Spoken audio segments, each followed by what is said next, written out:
Hey guys, hey, it's brew day and it's 18 degrees outside, so I'm just gonna stay inside and brew, especially when it's that cold. Alright, so today we're looking at Cooper's the Ruby Porter, Devil's Half Ruby Porter, whatever. Uh, Sanitize the pot, sanitizing all the equipment, getting ready. Gonna get the water in the pot.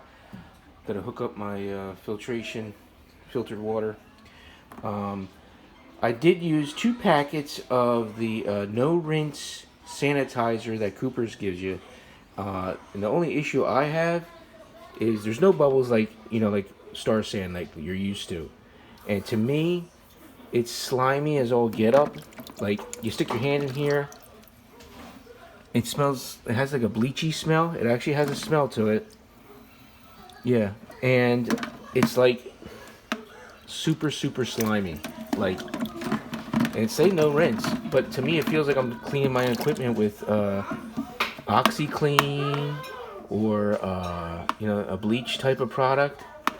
But yeah, I'm gonna do this Cooper's way. So this is what they tell you to, if you're doing it with the 2 gallon batches with their little beer barrel, to sanitize all your equipment first. So I used, because it's free, and my Star Sand's getting low.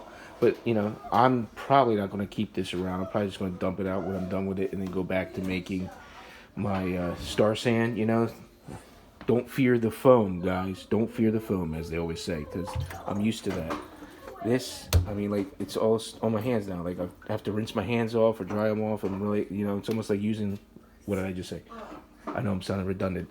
Bleach type product. So, I'll bring you back when we get up to temperature. This is just a simple brew day. I'm going to probably do this video a lot differently and just do kit the glass. I don't want to say grain the glass, but that type of video to where I'm just going to brew it and then splice all this video footage together once I'm doing the taste test and see where we go. Because especially, I did rinse the fermenter out real good. I cleaned it and let it soak in OxyClean.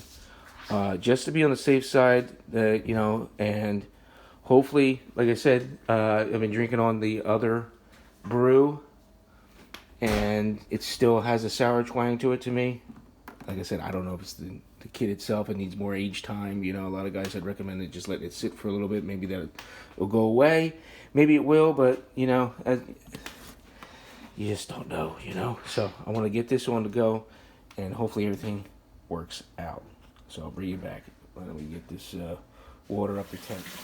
All right, phase 2. We got our water up to temp. I'm just filling the sink up to get that a little loose. And basically, this is it. I got a cup of sugar doing a kilo or whatever. Craig tube method. It's going to boost the alcohol. So basically, you get 500 grams light dry mold extract with this kit. That's not enough for me because normally when I do any type of brew, extract brewing or whatever, I use 3 pounds of DME. So this should boost it up a little bit. So I'm gonna get the sugar in. Really, with this, there's no need to boil, as you know. So I'm gonna cut the camera and get these two incorporated in here, and hopefully this will be loose enough. And then we'll put the wort chiller in, chill this down. This is about 2 gallons of water, so it shouldn't take too long. And then, hey, Bob's your uncle. Okay, we persevered through. We got the 2 things of DME in. Got the can as best I can get it. It smells really good, so that's a plus. And now we're just gonna get this all chilled down and then siphon off into the fermenter. And yeah, actually I should probably add some yeast nutrient now, which I do have since this water's still hot, because obviously this has just been sitting in the bag and it should be sanitized, so while the water's still above around 120 or something, I'm gonna get it in. All right, brew day is done. Super quick. Yeast is in. You see it? I just sprinkled it on top. Sitting at 22 Celsius. So yeah, excellent brew day. Quick, easy, to the point, done. All right, so I'll bring you back. This video, obviously in 2 weeks, because I'm gonna put all this together. So we'll see you in 2 weeks, and see how it did. Catch you then. Hey guys, all right, here we are. Green to glass, brew dated to tasting, however you want to call this this video. It's been a long time coming, so I don't know about this. I'm between the dark ale and the Cooper's Ruby Porter. Now this is a week in the bottle, okay, 1 week. So I'm not expecting too much on the head department. Not even a pop, yeah, okay. That's definitely going to need some more age, another week. But it's pouring exactly like the same color, the copper color as the dark ale. So I don't, color-wise, it looks exactly like, there's some little head going there. You do a vigorous pour, it might increase that a little bit, but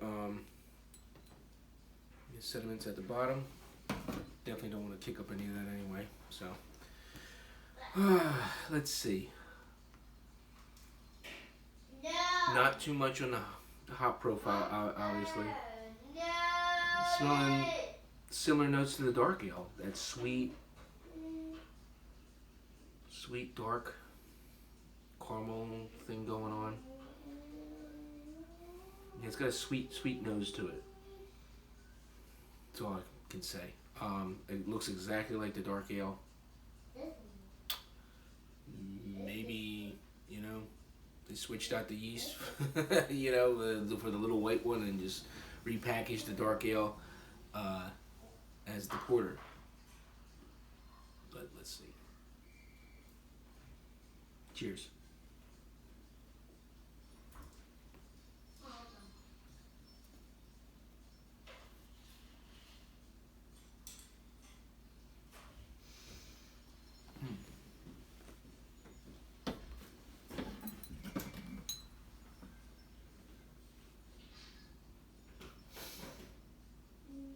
Yeah, it's their yeast. Similar. It's similar, but not the same. Let's see. What can I say? That's different. It still has that undertone, that undertone of. It still has that undertone or that taste, that twang. Okay, if you want to call it that. I've noticed that on the dark ale. A couple of the bottles that I had last night, it's mellowed out, but not, it's still there, okay? That sour thing that's going on. Maybe it's an appley flavor. Remember how the Cooper's yeast used to give it that apple twang or whatever? I think that might be what's going on. This has that a tiny bit.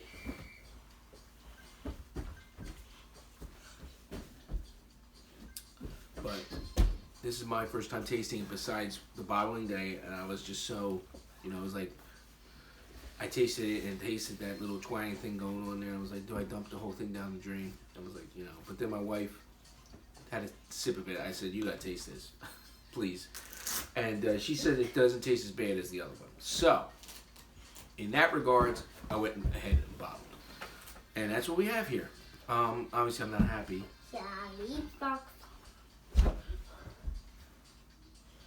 So, it's drinkable. Would I do it again? No, I'm done. I don't want to take the risk. Unless, but then it gets too expensive anyway. They switch out the yeast, get myself my Nottingham or a Safe Ale 05, And by then you're talking, what, $60 for a kit beer? I mean, come on. I could have did double batches of something that I can concoct at locally with my homebrew shop, I mean, so I just picked up, case in point, oh, jeez, spilling my beer. Using my hands to talk, right? Case in point, I went and got some ingredients today. Matter of fact, I got to make my Eladio wheat beer, so that's coming up. Eladio wheat beer will be next. and that cost me $40, $39.99 for those 2 can kits. Almost $80. For $80, I can make great beer. Not if you give this to a friend, they'll be like, "What the hell did you make?" For me and the first mate, it's I guess equivalent to me and him going to the liquor store and buying some malt liquor just to get drunk. It's harsh. You know how it is. It's harsh. It's strong. You're just pounding it just to get a buzz. That's what's going on with this. And the dark ale.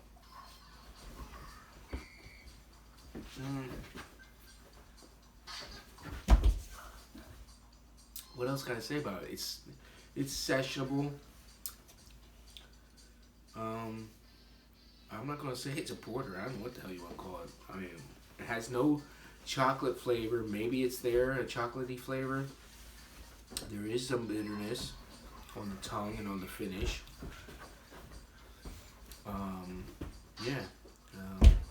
It is what it is.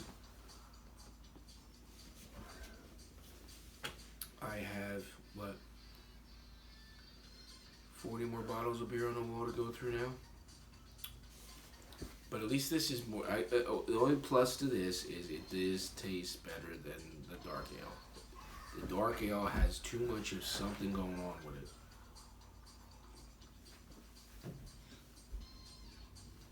Sourness, appleness. I don't even know anymore.